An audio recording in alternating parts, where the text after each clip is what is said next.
यो भिडियो हेर्ने सम्पूर्णलाई मेरो नमस्कार।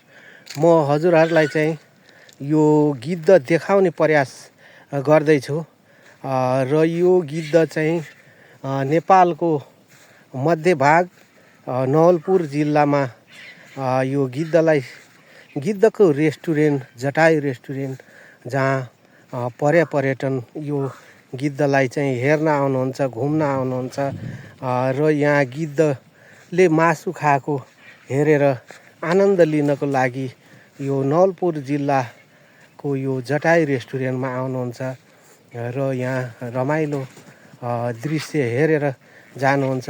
हजुरहरूलाई पनि यो ठाउँमा आउन मन लाग्यो भने सम्पर्क गरेर आउन सक्नुहुन्छ। यो गुगलमा jatayuRestaurant.com भनेर हान्न सक्नुहुन्छ र यो गुगलमा पनि हामीले लिङ्क छोडिएको छ जटायु रेस्टुरेन्ट नवलपुर अथवा नवलपरासी भनेर हान्नुभयो भने यो गिद्धको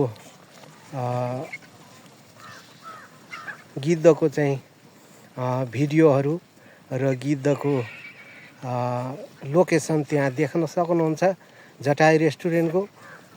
यो चाहिँ गिद्धले सर्लक्कै एउटा भैँसी अहिले भर्खरै खाएर भ्याउन लागेको छ, हेर्न सक्नुहुन्छ।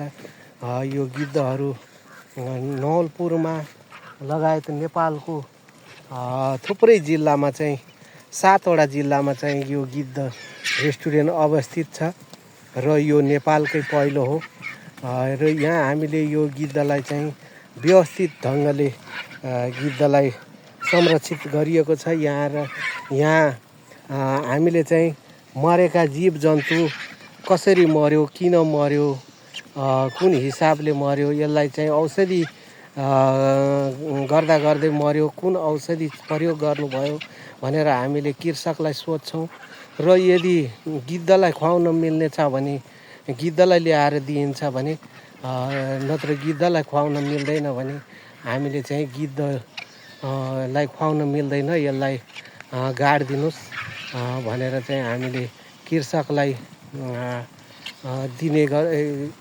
गाडिदिनुहोस् भन्न लगाउँछौँ। यो ठाउँमा हजुरहरू कोही पनि आउनु भएको छ भने कमेन्ट गर्न सक्नुहुन्छ र मेरो यो युट्युब च्यानललाई सब्सक्राइब गरिदिनु होला र यो गिद्धलाई चाहिँ संरक्षण को लागि टेवा पुगोस्।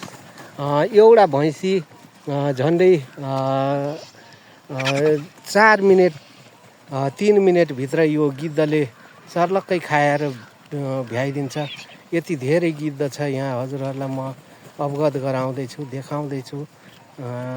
यो गिद्ध चाहिँ हेरिसकेपछि हजुरहरूलाई मनमा लागेका कुराहरू कमेन्टमा लेखिदिनु होला र यो गिद्धहरूलाई चाहिँ संरक्षणको लागि टेवा पुगोस् र यो गिद्ध चाहिँ मासु मात्रै खाने, यो गिद्धले मासु बाहेक अरू केही पनि नखाने र यो गिद्धले चाहिँ आफूले पनि मारेर पनि